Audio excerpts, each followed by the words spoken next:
Mike O'Neill and welcome to FlyBoyz.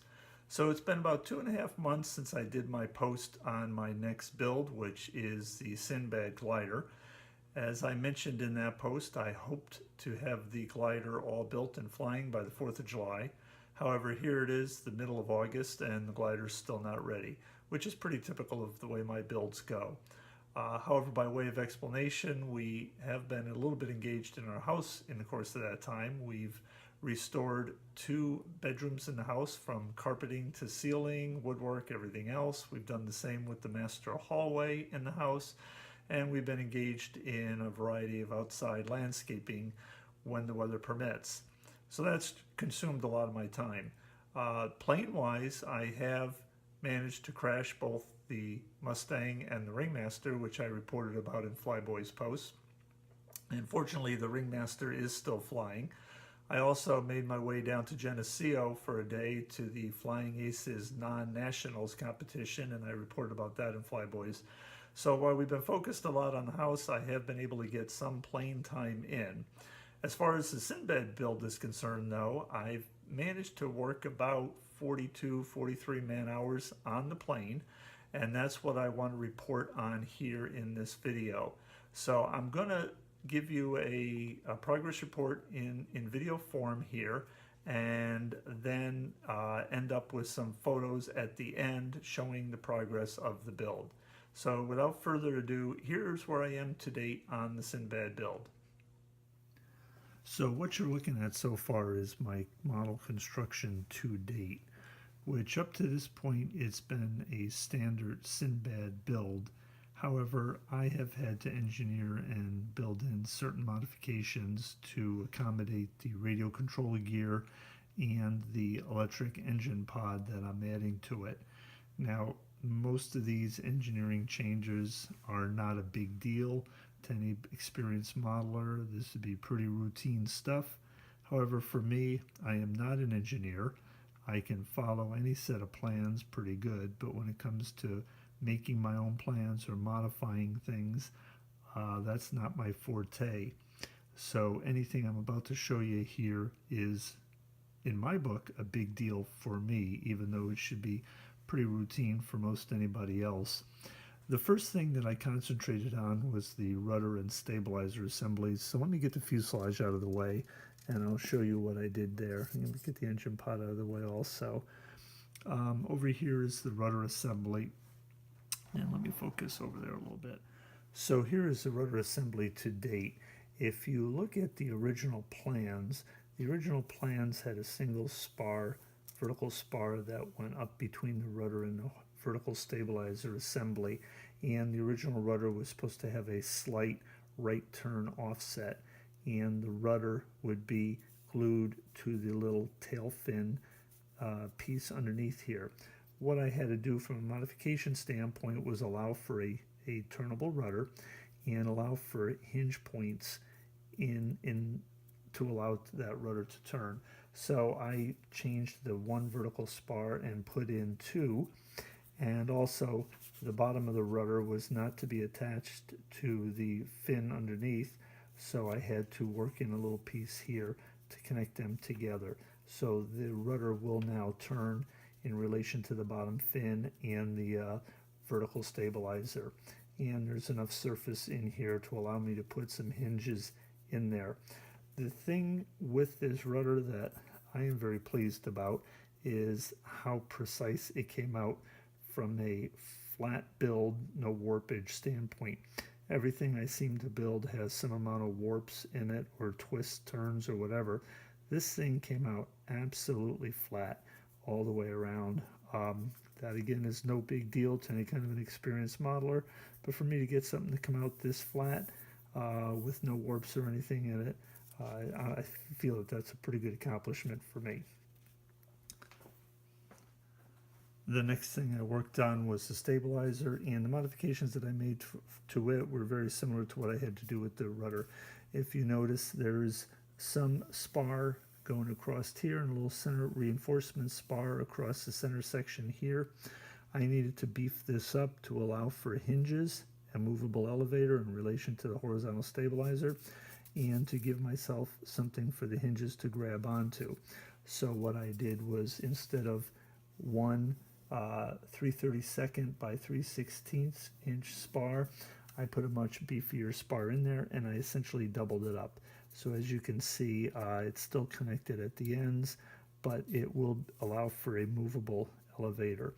And there's enough surface in here for me to put my hinges in. And again, just like the rudder, so far this thing has come out absolutely warp free, totally level. It needs still to have some airfoil sanding to it, some final sanding, just like the rudder, but essentially it came out looking real good. So moving on to the fuselage, this has been the main focus of the build up to this point. And for the most part, it's a standard Sinbad fuselage build. It's going together very nicely. Right at the moment, it's been rough sanded. It does need to have finish sanding done to it, but I didn't have any real issues putting this together for the most part. Where the modifications came in, though, were for the radio gear. And to do that, I made a few modifications. One was right in this area here. I put in a plywood platform to hold the micro servers. I tried to align them as best I could with the center of gravity of the plane so that they weren't having an effect on the nose or the tail weight balancing of the plane. So they went into there very nicely. We've got push rods coming out and threaded through the various formers all the way back to just make some small holes through the formers. No big deal on that. And these will all be cut to length once the tail feathers are attached. The other thing I did was I added a platform, and this is a balsa platform up in the front here. And this is a platform, I don't know if you can see it under there. This is a platform to mount the rest of the radio gear on. There is a small receiver in here, radio receiver. There is an ESC to control the electric motor, and the battery will also go in here. And that's all threaded through a hole that I built in the former there. Comes up to the servos, and then the motor wire comes out the top. This will ultimately be threaded through a hole that I'll make in the wing mounting platform right here, and that'll attach to the electric motor on top. The front of the plane was, there's balsa blocks up here, and this whole area here was supposed to be sheeted. As you can see, I have done the sheeting around where the canopy will be. I decided instead of sheeting this area, though, I would make a solid balsa block here, which is removable. And I did carve it out to some extent, both to save weight and to allow some extra room in the engine or the radio control compartment. And what this is this will allow access into the radio controlled compartment once the plane is all covered. The battery will be able to be put in and out of this. And there is no on and off switch for this radio gear. The on and off is literally plugging the battery in and unplugging it. So I do need access into that compartment there. Once the battery is in, this is just a pressure fit, and that goes back on, and that'll make a nice fitting there. The other balsa block up front here, which comes off fairly easily with a fingernail usually. There we go, it's coming off now. Okay, it's going to be stubborn on me, and that's actually good. This balsa block has a little pin, as you can see, up in the front, and this goes into the ballast box.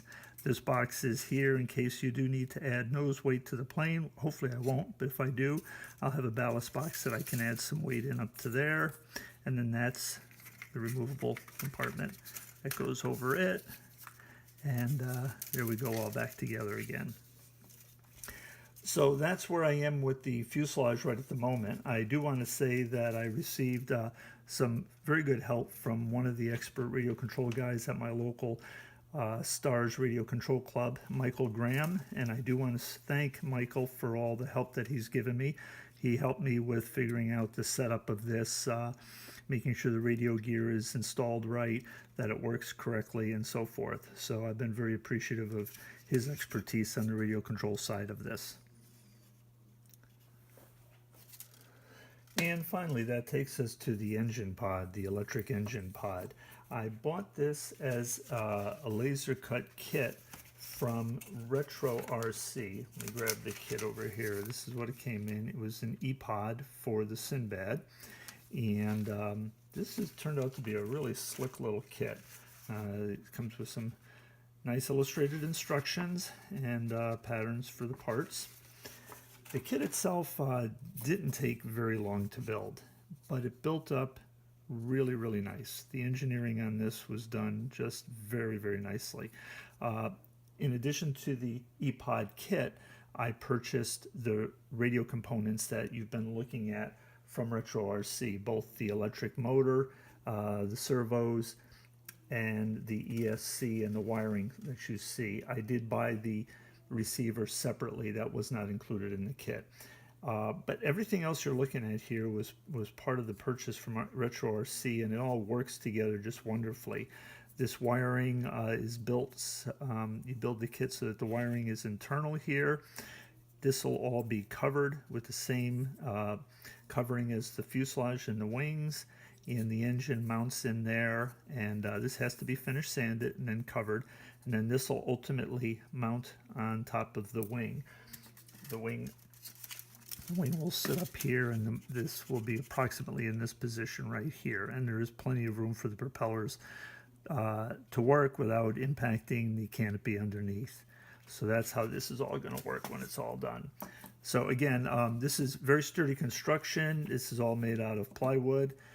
It's again, it was just, I don't have too much more to say. This was just a very excellent build. I spent probably an hour or two in one night and got this all built, and so we're ready to go on that.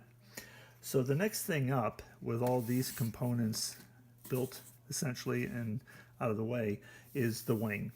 I am going to be focusing on getting this wing done hopefully over the next week.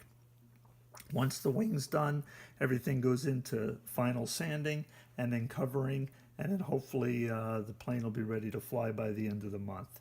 So I will do my next video once the wing is built and the covering is either in progress or completed at that point in time.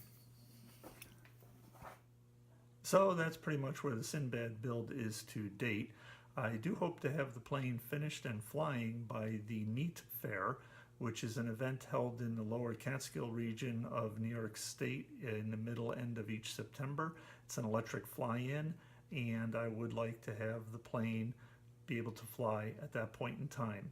So my next video will hopefully feature the rest of the build of the plane, including the covering, and hopefully get into the maiden flight of it and maybe some flying of it down at the NEAT Fair. In the meantime, I also did want to mention and give my thanks again to Michael Graham, who's helped me with the plane, RC side of the plane build to date.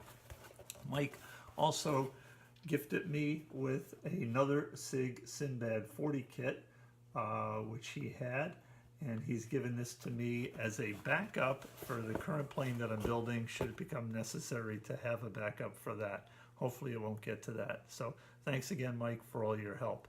So that's it for this update at this point in time. I'm going to follow right now with some photos showing the build from beginning to where it is at this point in time. So enjoy the photos and keep watching for the remainder of the Sinbad series. Thank you and bye.